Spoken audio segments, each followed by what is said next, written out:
the 2016 BMW Z4. If you are looking for a BMW Roadster, this is it, and you better act fast. I'm Jay, and welcome to this latest episode of Carbuzz Unboxing Reviews, because we're going to talk all about the Z4 today. And before I get started, I want to thank Nilo BMW, which is part of the Nilo company, for letting Carbuzz come on down and film this for you today.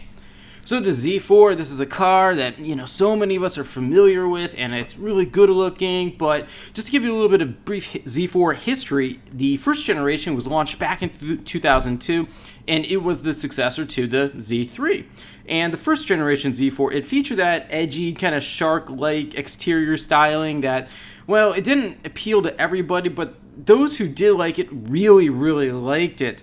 But the first generation Z4 and the Z3, the biggest difference between them, other than the styling, was just how much bigger the Z4 became. The Z3 was literally Miata-like, but the Z4 grew, and then with the second generation that you see here, it was revealed back in 2009, it was updated around 2013, it got even bigger than the second generation. So that's just sort of how it is in the BMW world of roadsters. But this is still a very good package here, and like I mentioned in the beginning, if you want one, you gotta act fast, because 2016 is the final model year. In fact, this past June, the summer of 2016, the last Z4 rolled off the production line in Germany.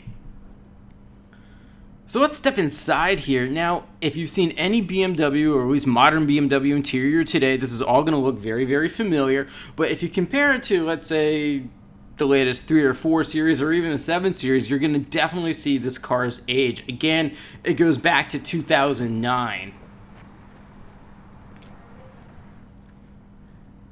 Now this one is actually, it's equipped with the M Sport package. Now I don't want you to confuse this with being like an actual M model. It's just an M Sport package. It's meant to make the car look even sportier. But I like this black leather interior with the sun reflective technology, just to make the seats a little less hot in the summertime. There's 10-way power sport seats with 4-way lumbar support and driver's seat memory. And that M Sport package, it features M interior trim with aluminum and M steering wheel. So those little touches, they matter, and I really like that aluminum there. It looks good.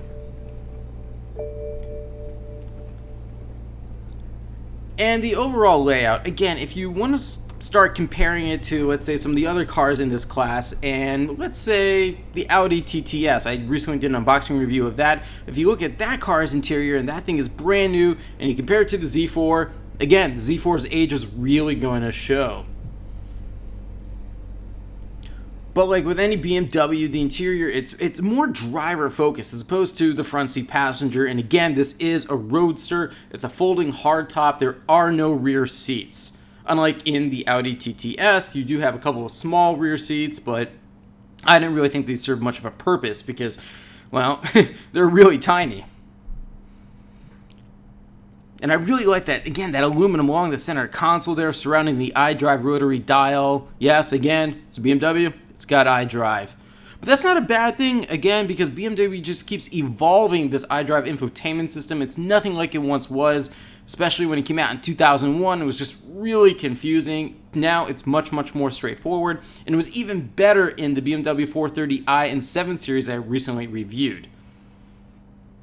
Now this car is also equipped with the technology package. That costs an extra $2,250. You get a navigation system, voice command, BMW Online, BMW apps such as Pandora, and real-time traffic information.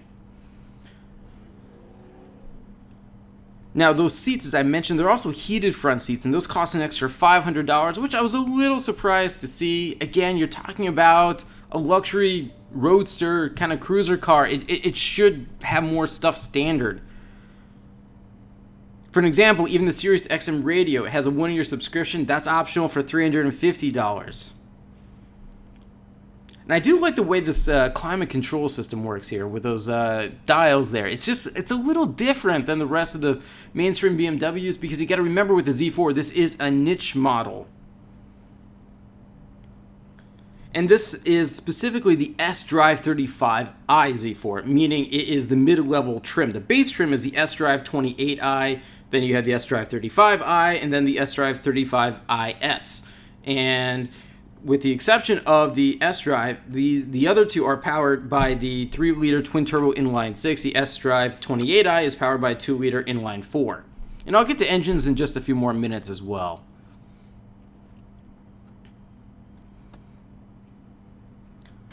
So let's talk about safety here, because this is kind of interesting that BMW does not sell enough Z4s for them to be evaluated by US agencies that do the crash tests.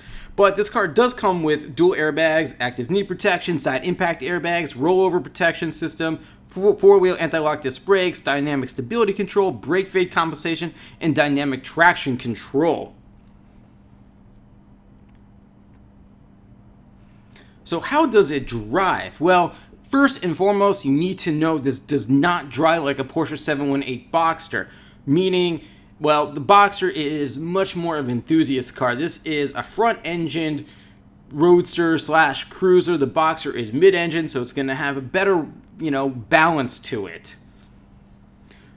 But what BMW has done is given this the S-Drive rear-wheel drive system, and basically it enables near-perfect 50-50 weight distribution, and the weight shifts to the rear wheels during acceleration, improving traction, while the front wheels that are independent of the drive force deliver smoother handling.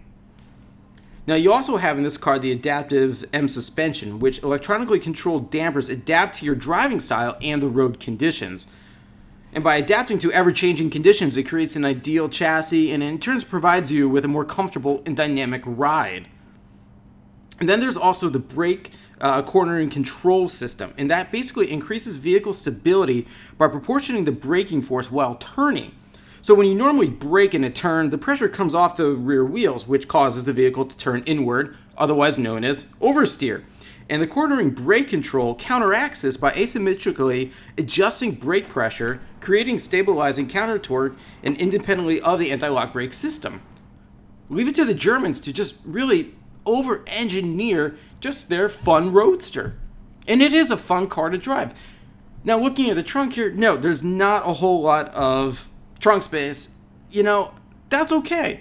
It's spacious enough. You got to remember this is a cruiser or a roadster rather, and it has a folding hardtop. And the folding hardtop, the mechanism, you can see it on the sides there, it's gonna eat up some cargo space. It's a niche vehicle. What can you say?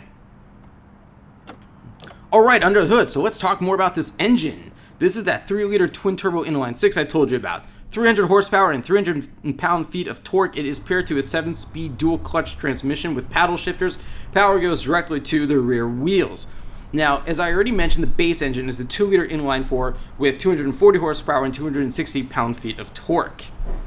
Now, what's cool is with the 2-liter, you can get a 6-speed manual as standard. But let's start up this engine here so that you can hear that.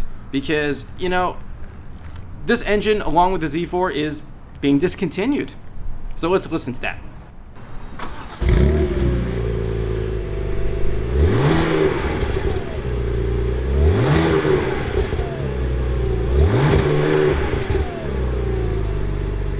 Alright, so 0 to 60 will happen in exactly 5 seconds. Top speed is electronically limited to 155 miles per hour.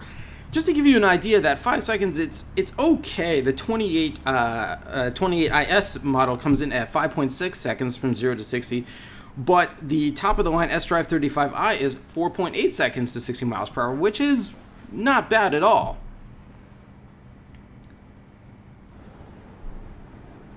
So let's talk about this exterior here, because if there's one thing I like about this second generation and final generation Z4 is its exterior styling.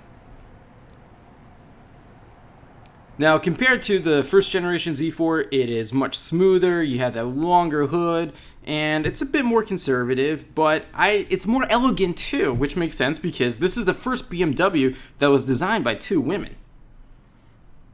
And this one is painted a blue metallic, and that costs an extra $550. You have adaptive headlights, the retractable hardtop. You'll see that in action in just a moment. And again, it's both sporty and conservative, and to me, it just looks very, very German. Yeah, I really like it from the side view here. Now, what was interesting was that the first generation Z4, it had a soft top as well as a hardtop coupe option. Now, and for this Z4 generation, BMW just essentially said, well, let's just put it all into one model with a retractable hardtop.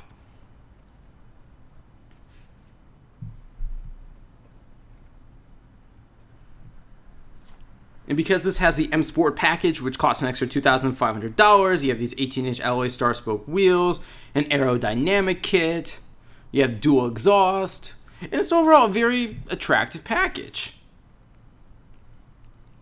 So what's some of the competition? Well, as I already mentioned, you have the Porsche 718 Boxster, the Audi TT and the TTS. You also have the Mercedes SLC, which is very, I think in my opinion, the most direct German competitor to the Z4. And if you're kind of still looking in the convertible market, you also have the Jaguar F-Type Roadster, and if you want to spend less money, the Nissan 370Z Roadster. And speaking of money, how much does this cost? Well, the base price for the S-Drive 28i starts at around $50,000. Now this car, this is again the 35i middle trim model. It begins at $57,500. Then with the added features, the packages, and the destination costs, you're looking at a grand total of this car, $64,645. Yes, that is pretty expensive, but bear in mind, a fully loaded version will go above $70,000. Now, do I think that's worth it? Look it. If you have the money to spend on a car like this, it's just for fun, then you know what? Go for it. There's gonna be no more Z4s after this year. There will probably be a Z5, which BMW is developing with Toyota, which will probably name its version of the new sports car the Supra, if any Toyota Supra fans are out there. They'll be very happy to hear that.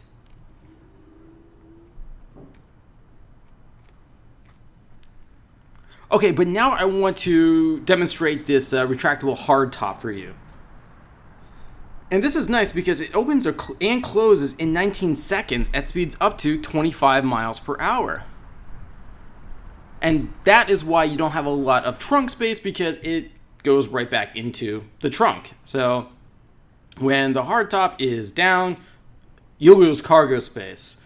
Again, this may not be the best daily driver for some people, although it very much could be a daily driver. It is a very comfortable car to drive. It's just not an enthusiast car like the Porsche 718 Boxster and its hardtop coupe brother, the Cayman.